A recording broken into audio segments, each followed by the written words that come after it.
राधे राधे, शुभ प्रभात। आइए शुरू करते हैं कार्तिक महात्म्य का 20वां अध्याय। दीपावली की रात्रि को घर सजाने, दीप मालिका जलाने और महालक्ष्मी पूजन के बारे में विस्तार पूर्वक बतलाते हुए श्री नारद जी ने कहा, हे राजा प्रथु, कार्तिक कृष्ण अमावस्या को दीप मालिका करने से दरिद्रता का विनाश हो जाता है और संपन्नता आती है। इस संबंध में एक इतिहास सुनाता हूँ, तुम ध्यान पूर्वक सुनो।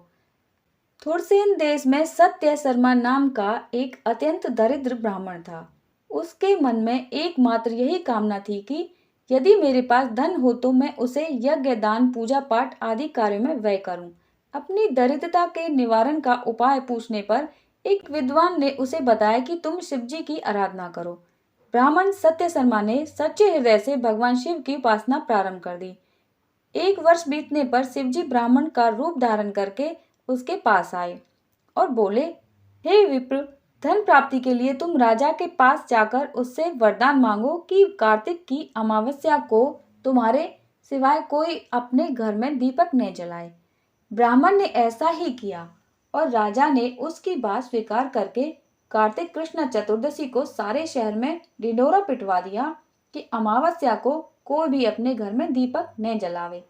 राजा की आज्ञा मानकर अमावस्या की रात्रि को किसी ने भी दीपक नहीं जलाया। जब रात को श्री लक्ष्मी जी नगर में आई तो देखा कि समस्त नगर में अंधेरा है, मगर एक ब्राह्मण का घर खूब सजा हुआ है और दीपमाला से जगमग हो रहा है। लक्ष्मी जी प्रसन्न होकर उस घर में प्रवेश करने लगी। लक्ष्मी जी को अपने घर में प्रवेश करते देखकर सत्य शर्मा मार्ग रोक कर खड़ा हो गया और कहने लगा, हे बद्रे, तुम्हारे पति अति कठोर हैं और तुम अत्यंत चंचल हो, अतः हमारे घर में प्रवेश मत करो। तब लक्ष्मी जी ने उत्तर दिया, भगवान के शयन के समय में आई हूँ, इस कारण निश्चय ही तुम्हारे घर में निवास करूंगी। यह सुनकर ब्राह्मण ने कहा, यदि आप इस बात की शपथ लो कि मेरी 3 पीढ़ियों तक इस घर में स्थायी निवास करोगी, तब इस घर में प्रवेश कर सकती हो। श्री लक्ष्मी जी ने कहा, यदि तुम विधि पूर्वक मेरा पूजन करते रहोगे तो निश्चय ही मैं तुम्हारे घर में वास करूंगी। यह सुनकर ब्राह्मण ने पूछा कि मैं किस विधि से आपका पूजन करूं, आप मुझे पूरा विधि विधान बतलाइए। लक्ष्मी जी ने कहा, हे ब्राह्मण, प्रतिवर्ष कार्तिक मास की अमावस्या को प्रातःकाल स्नान आदि से निवृत्त होकर देवताओं तथा पितरों का पूजन करो। दिन के तीसरे पहर में श्राद्ध करके ब्राह्मणों को सुंदर पकवानों का भोजन कराओ।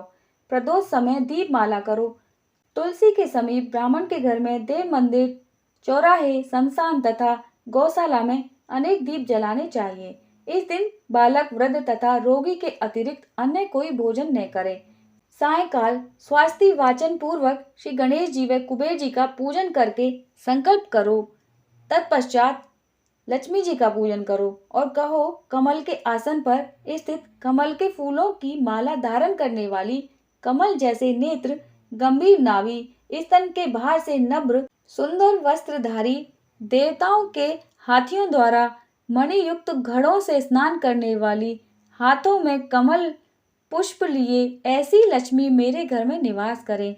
सर्वप्रथम श्री लक्ष्मी जी को आसन दो, फिर पाद अर्घ, आचमन, स्नान, वस्त्र, धूप, दीप, नैवेद्य, जल, तांबुल व सुपारी, इन सभी वस्तुओं को अर्पण करके नमस्कार करो। दीप जलाओ और समस्त रात्रि भगवान का कीर्तन करो। इस प्रकार कुबेर तथा लक्ष्मी जी का पूजन करके ब्राह्मणों को भोजन कराने के बाद बंधु बांधवों सहित स्वयं भी भोजन करो। सत्य शर्मा ने विधिवत इसी प्रकार किया, जिससे उसके यहाँ काफी धन धान्य हो गया। इसके बाद उसने अनेक यज्ञ और अन्य धार्मिक कार्य किए। जीवन के संध्या काल में सत्य शर्मा विरक्त होकर मथुरा चला गया और वहीं पर समाधिस्थ होकर विष्णु लोक को प्राप्त हुआ। कार्तिक महात्म्य का 20वां अध्याय समाप्त।